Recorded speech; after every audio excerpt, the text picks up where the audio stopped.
Dans le centre de notification sur votre Mac, vous pouvez ajouter et personnaliser des widgets afin de suivre facilement par exemple votre emploi du temps, votre liste de tâches, la météo, l'heure, les news, etc. directement depuis le bureau. On va donc ouvrir le centre de notification. Pour ça, il suffit de cliquer sur la date et l'heure dans la barre des menus en haut, ou alors de balayer de la droite vers la gauche avec deux doigts sur votre trackpad. Pour refermer, cliquez n'importe où sur l'écran. Pour ajouter des widgets, vous avez un bouton tout en bas, modifier les widgets, vous cliquez dessus. Vous pouvez soit rechercher un widget directement avec des mots-clés dans la case rechercher, ou alors vous pouvez cliquer directement dans une catégorie, calendrier par exemple, pour afficher un aperçu des widgets disponibles. Certains widgets sont disponibles en différentes tailles, comme c'est le cas pour celui-ci.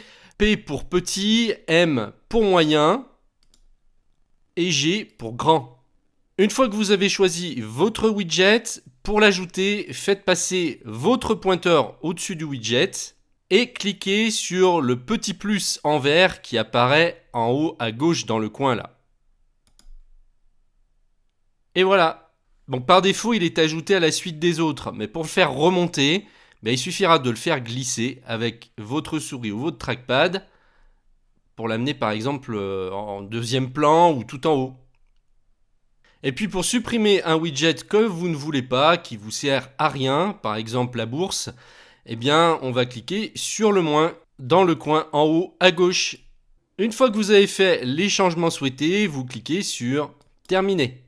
Maintenant, imaginons que je me serve de la liste rappel pour gérer mes tâches. Ça sera peut-être utile d'ajouter le widget juste en dessous du calendrier. Soit je tape rappel dans la case rechercher,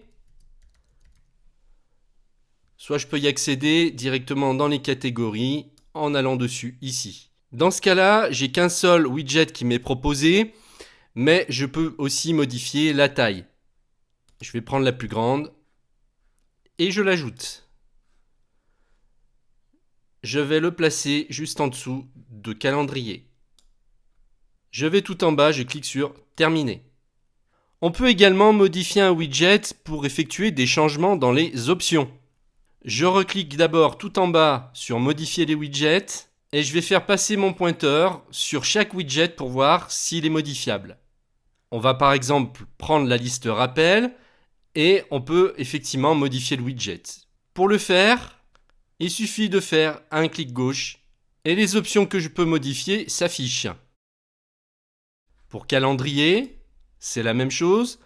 Je peux par exemple choisir de l'afficher comme l'app calendrier ou non, en désactivant. Et je peux masquer les événements toute la journée si je le souhaite. OK. Si je veux changer la taille de mon widget, je fais un clic droit avec ma souris.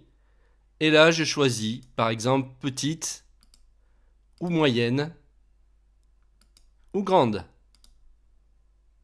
Une fois que j'ai le résultat souhaité, il ne me reste plus qu'à cliquer sur Terminer. Cette vidéo est extraite d'une formation complète sur macOS.